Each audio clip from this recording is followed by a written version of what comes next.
दोस्तों देखो, मुझे ना यार सही बताऊं, ये जो मूवी रिलीज से पहले जो रिव्यूज वगैरह आउट होते हैं ना, ये एक तरफ तो जरूर इशारा करते हैं कि भाई जो मेकर्स हैं वो कॉन्फिडेंट हैं और उनको लगता है कि हमें पहले दिखानी चाहिए और उससे हो सकता है हमारे वर्ड ऑफ माउथ में काफी फर्क पड़े।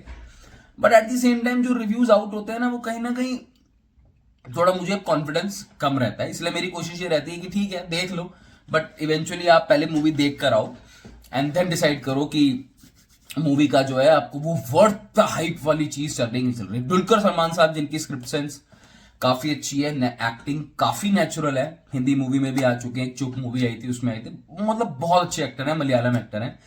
इनकी जो तेलुगु मूवी है, तेलुगु में काफी मूवीज करते हैं, लकी भास्कर भी इन्होंने करी थी, राणा दुग्गुपति के साथ इन्होंने मूवी करी है कांथा। जब मैंने ट्रेलर देखा था तो मेरी एक्सपेक्टेशन बिल्कुल सेट थी। मेरा ये था कि भाई स्लो बर्नर मूवी होगी and then maybe at the end वो एक गियर शिफ्ट होगा और थ्रिलर मोड में जाएगी। तो ये मूवी उससे मिलती जुलती ही है। अब कैसी है वो मैं आपको इस वीडियो में बताता हूं। तो क्या है आपका हाल, वेलकम बैक टू फिल्मी चर्चा विद कुणाल। मैं आज भी उस कैटेगरी की ऑडियंस में हूं जहां पे मुझे स्लो बर्नर मूवीज अच्छी लगती हैं।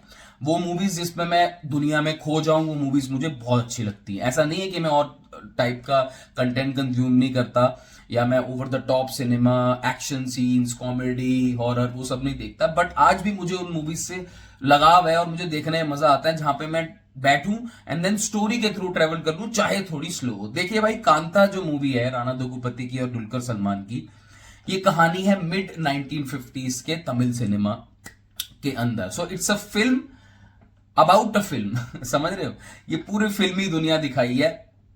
पर उस फिल्मी दुनिया के अंदर जो सेटअप दिखाया है इन्होंने, वो एक स्टार और उनके मेंटर साहब, उनके बीच का रिश्ता दिखाया है, जो मिठास से कड़वाहट की तरफ जाता है, फिर पावर की तरफ जाता है, फिर ईगो क्लैश की तरफ जाता है एंड देन फाइनली आपको जो फिल्म के एंड होते होते वो एक थ्रिलर मोड पकड़ लेता है। तो वैसे ट्रेलर जिनको अगर आप देखोगे तो हमें जनरली ऐसा लगता है कि भाई ब्लैक एंड व्हाइट में दिखा रहे हैं, वो पहले विंटेज फील आएगी तो बोरिंग ना हो, पीरियड मेलेडी ड्रामा इसे कह सकते हैं। बट क्योंकि एक थ्रिलर भी इसमें अटैच है तो दुलकर सलमान साहब बहुत ज्यादा कॉन्फिडेंट थे। देखिए मैं आपको ऑनेस्टली बता दूं, तो ये क्योंकि जैसे मैंने कहा ये एक स्लो बर्नर मूवी है, तो इसका सेटअप बहुत अच्छा होता है। जो सेटअप होता है ना उसका फर्स्ट हाफ में बहुत अच्छा होता है। ऑल्दो वो लोग जिनको बहुत फास्ट पेस सिनेमा पसंद है, जिनको हर 10 मिनट के अंदर कुछ हैपनिंग सा चाहिए ना, उनके लिए शायद फर्स्ट हाफ में निराशा हो सकती है और वो ये बोल सकते हैं कि भाई फर्स्ट हाफ थोड़ा स्ट्रेच। और पर्सनली मुझे भी, बिकॉज आई थिंक मूवी शायद 3 घंटे के अराउंड ही है ये, तो फर्स्ट हाफ मुझे ऐसा लगा कि भाई ठीक है थोड़ा आप कट शॉट कर सकते थे। But again there was a proper buildup, a setup. वो जो दो कैरेक्टर्स दुलकर सलमान और उनके डायरेक्टर साहब के बीच में and then romantic relationship involve जो उन्होंने दिखाया फर्स्ट हाफ में, स्पेशली द इंटरवल सीन, वहां पे जाके आपको एक ये फीलिंग आ जाती है कि ठीक है मैंने जितना वेट किया है ना फर्स्ट हाफ में और मैंने बिल्डअप का वेट किया है, तो अब सेकंड हाफ में कुछ इंटरेस्टिंग होगा। और सेकंड हाफ में इंटरेस्टिंग होता भी है बिकॉज दिस मूवी का जो गियर है ना वो एकदम शिफ्ट हो जाता है, ट्रांजिशन हो जाता है। ये मूवी एकदम ड्रामा से इन्वेस्टिगेशन या काइंड ऑफ मैं बोलूं थ्रिलर मोड पे चली जाती है। And second half is actually interesting और मैं उसका क्रेडिट थोड़ा राणा दुग्गुपति को भी दूंगा। भाई ये बाहुबली के बाद बंदा पता नहीं, मुझे तो ऐसा लगता है कि ये एक बंदा बहुत स्टार बन गया बाहुबली के बाद, बट राणा दुग्गुपति के पास ही हैज एन एक्टिंग स्ट्रेंथ, बढ़िया एक्टिंग करता है, स्क्रीन प्रेजेंस बढ़िया है। सेकेंड हाफ में थ्रिलर की तरफ जाते हैं जब उनकी एंट्री होती है, बट यार कुछ थोड़े से ना loop holes I think in 3 hours movie मुझे लगे।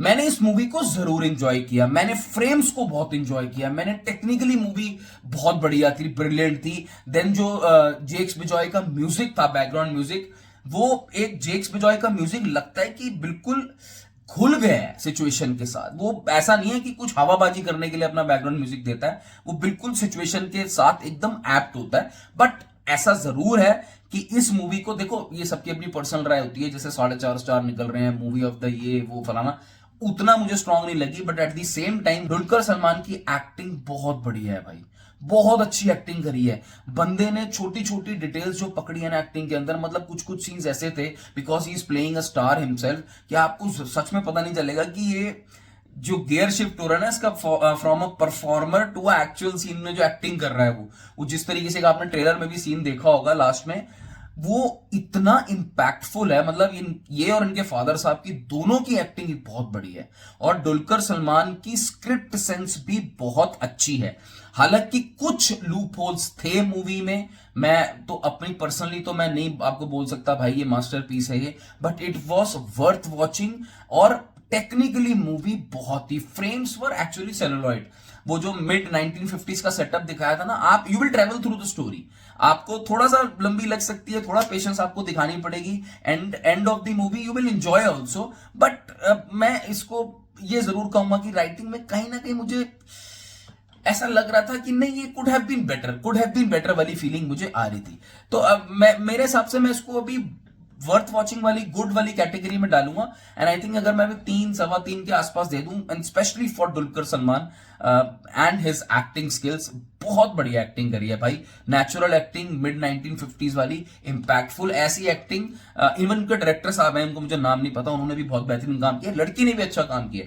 Technically everything was good, but script में वो बोलता है ना, समथिंग वाला, मिसिंग वाला कुछ था स्टोरी में, कहानी में, वो वाला मुझे फीलिंग आई। अगर आपने मूवी देख ली है तो मुझे कमेंट सेक्शन में बताना। I am going safely with वो 3 सवा 3 वाले सेगमेंट वाली movie, and I think you should give a watch, but बहुत हाई एक्सपेक्टेशन से मूवी देखने मत जाना। Take care, bye bye.